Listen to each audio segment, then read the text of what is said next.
What does it mean to be green?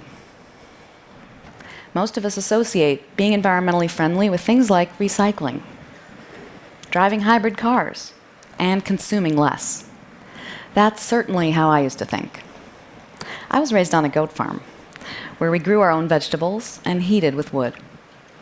In my 20s, inspired by a deep love of nature, I built an off-grid house out of recycled materials. I was committed to helping the planet. But I came to realize that none of the eco-conscious actions I've mentioned, even if we all did them, would be enough to solve the great environmental challenges of our time. We need a different approach.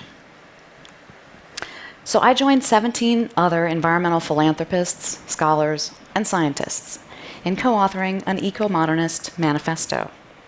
It lays out a new vision of how to protect the environment while ensuring people across the planet can live fulfilling lives. Eco-modernism is optimistic about humanity and our planet's future. Rather than encouraging people to scale back their lives, we seek to unleash human creativity for the benefit of people and the environment. That means we're firm believers in modernity and technological progress. Sure, it's fun to fantasize about simpler lives, but not for the billions of people around the world in dire poverty, whose lives of hardship are not a choice. They deserve access to the same modern advancements that have brought us clean water, safe medical treatment, and well-lit schools. The Eco Modernist Manifesto argues that for all people to have the opportunity to enjoy modern living standards without destroying the natural world, we need to move our civilization beyond a dependence on natural resources. So how do we do that exactly? Well, first off, we need people to continue moving to cities. Because they concentrate human populations, cities and suburbs only take up about 3% of the Earth's land area, leaving more of it to nature.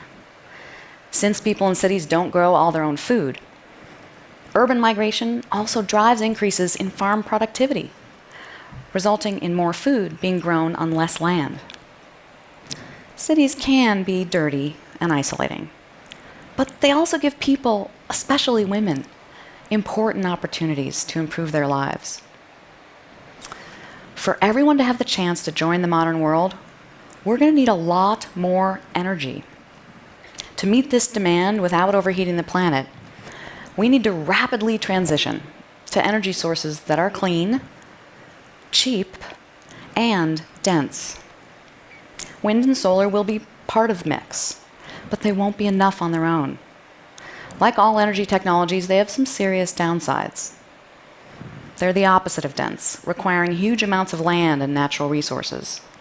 And because they're not always on, it would be difficult and expensive for them to power a modern grid.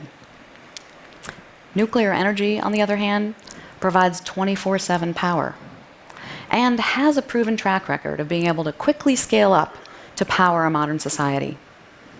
It's so dense that a piece of uranium the size of my fist could provide all the power I'd need for the rest of my life.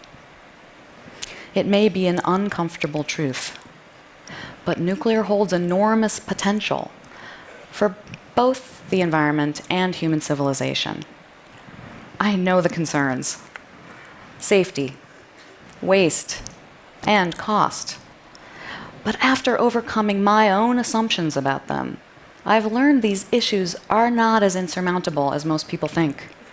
Plus, dozens of promising new advanced atomic designs are currently under development that cannot melt down, can actually run on today's nuclear waste, and offer the potential of being even cheaper and faster to scale.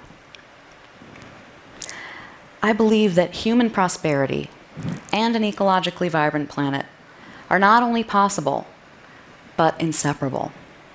That's the essential message of eco-modernism. It's a cause for optimism, and it's already underway. People are moving to cities. We're getting more food from less land, and we're using denser forms of energy. By embracing and accelerating these trends rather than fighting them, we can create the kind of world we'd all want to live in and redefine what it means to be green. Thank you.